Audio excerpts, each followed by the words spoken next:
ভালোবাসার সাত কাহনে আজ সম্পূর্ণ নতুন একটা গল্প নিয়ে হাজির হয়েছি। আজকের গল্প আর গল্পের সবকটা চরিত্রকে কাল্পনিক ধরে নিয়ে গল্পটা শুরু করছি। আজকের গল্প বৃষ্টি আর আকাশের গল্প। বৃষ্টির 4 বছরের বৈবাহিক জীবন। বৃষ্টি বর্তমানে ফুড ডিপার্টমেন্টে চাকরি করে।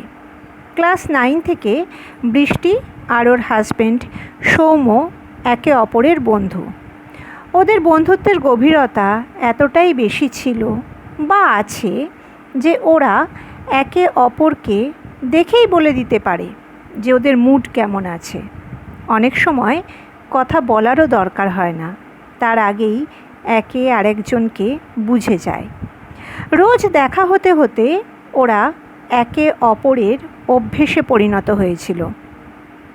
তারপর যখন ওরা দুজনেই চাকরি পায় আর বাড়ির থেকে বিয়ের ব্যাপারে জোর দেয়, তখন সৌম্য বৃষ্টিকে বিয়ের কথা বলে।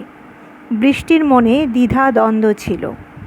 আসলে ভালোবাসা ব্যাপারটা বৃষ্টির কাছে অন্যরকম, আর তাই সৌম্যকে বিয়ের ব্যাপারে বৃষ্টি প্রথমে রাজি হয়নি। আসলে বন্ধু আর ভালোবাসার মানুষ অনেক সময়তেই একই ব্যক্তির মধ্যে এই দুটো জিনিস পাওয়া যায় না। এটা কিন্তু মেয়েদের ক্ষেত্রেও প্রযোজ্য, কিন্তু অনেক ক্ষেত্রেই খুব গভীর বন্ধুত্বকে আমরা ভালোবাসা বলে মনে করি। সৌম্যর দিক থেকে সৌম্য হয়তো বৃষ্টিকে ভালোবেসেছে, কিন্তু বৃষ্টির দিক থেকে বৃষ্টির ভালো বন্ধু সৌম্য, কিন্তু ভালোবাসার মানুষ নয়। দেখতে দেখতে 4 বছর হয়ে গেল ওদের বৈবাহিক জীবনের। বৃষ্টি প্রতিদিন বাসে করেই অফিস যায়, কিন্তু সেদিন গাড়ি নিয়ে গিয়েছিল, কারণ ওর বাড়ি থেকে সেই দিন বেরোতে অনেকটাই দেরি হয়েছিল আর বাইরে মুষলধারায় বৃষ্টি পড়ছিল। বৃষ্টি সাবধানেই ড্রাইভ করছিল, কিন্তু হঠাৎই ওর গাড়ির সামনে আকাশ এসে পড়ায় বৃষ্টির গাড়িতে আকাশের অ্যাক্সিডেন্ট হয়। বৃষ্টি আকাশকে নিয়ে হসপিটালে যায়। বৃষ্টির আর সেদিন অফিস যাওয়া হয় না। হসপিটাল থেকেই সৌম্যকে আর আকাশের স্ত্রীকে বৃষ্টি ঘটনাটা জানায় ফোন করে। আকাশের ওয়াইফ স্কুল টিচার। সৌম্য তাড়াতাড়ি হসপিটালে চলে আসে আর আকাশের ওয়াইফও হসপিটালে চলে আসে। ঘণ্টা 4 মধ্যে আকাশকে হসপিটাল থেকে ছেড়ে দেয়। সেরকম খুব একটা কিছু ক্ষতি হয়নি আকাশের। সৌম্য হসপিটালের বিল মিটিয়ে দেয়। আকাশের স্ত্রী সৌম্য আর বৃষ্টির ফোন নাম্বার নিয়ে নেয়, আর সৌম্য আর বৃষ্টিও আকাশদের ফোন নাম্বার নিয়ে নেয়। পরের দিন সন্ধেবেলা বৃষ্টি সৌম্যকে বলে, আমাদের একবার ভদ্রলোককে দেখতে যাওয়া উচিত।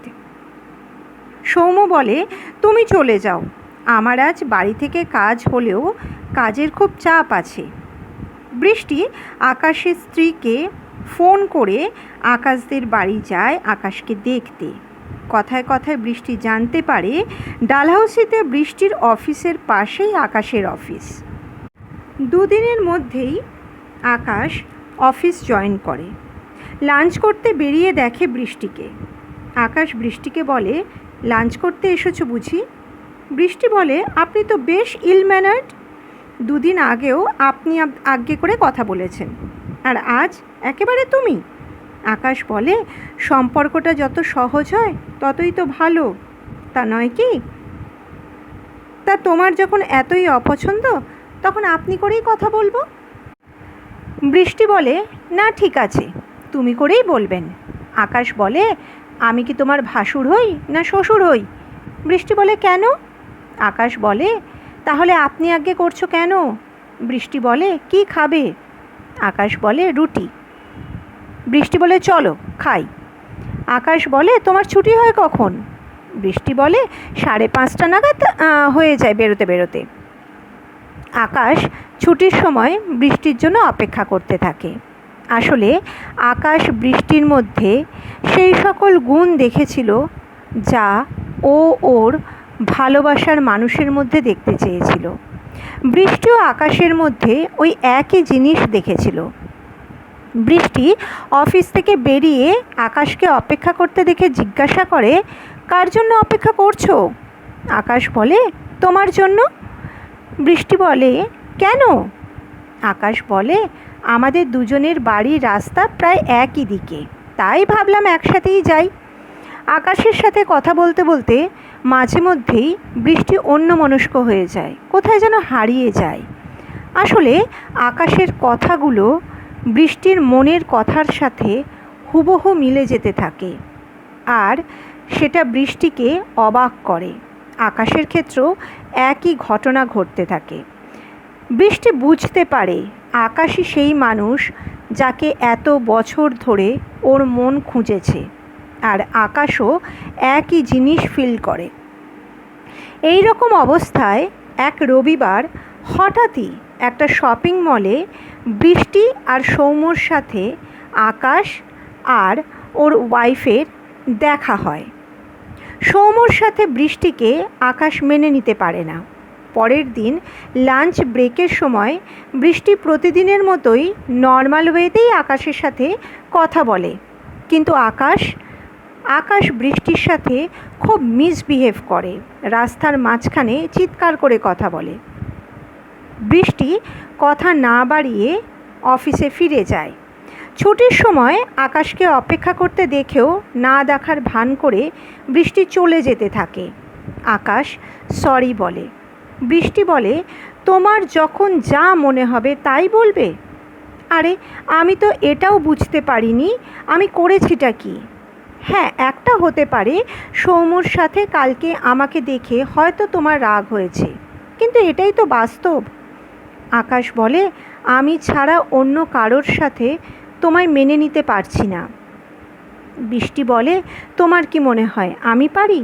কিন্তু আমি তো মেনে নিয়েছি, আর তোমাকেও মেনে নিতে হবে। আকাশ বলে, কিন্তু এইভাবে তো থাকা যায় না। বৃষ্টি বলে, কিন্তু তোমার ওয়াইফের তুমি ছাড়া যে আর কেউ নেই, আর আমিও সৌম্যকে ছাড়তে পারবো না, ও মেনে নিতে পারবে না। আকাশ বলে, শুধুই অন্যের কথা ভাববে, আমাদের কথাটা একবারও ভাববে না? বৃষ্টি বলে, যাকে ভালোবেসেছি তার থেকেই ভালোবাসা পেয়েছি, এটা কি কম কথা? বৃষ্টি বলে, তোমায় একটা রিকোয়েস্ট করব। আকাশ বলে, কি? বৃষ্টি বলে, তুমি ট্রান্সফার নিয়ে চলে যাও অন্য কোথাও। আকাশ দার্জিলিং ট্রান্সফার নিয়ে নেয়। আকাশের ওয়াইফও দার্জিলিংয়ে স্কুলে জয়েন করে। আজ প্রায় 3 বছর হলো আকাশরা দার্জিলিংয়ে রয়েছে। বৃষ্টি আর সৌম্যর জীবনে তৃতীয় আর একজন আসতে চলেছে। বাইরে থেকে দেখলে দুটো পরিবারই খুব সুখী পরিবার, কিন্তু এই দুটো পরিবারের দুটো এমন মানুষ আছে যারা মনের দিক থেকে নিঃস্ব। কোনো কিছুতেই তাদের আর কিছু যায় আসে না।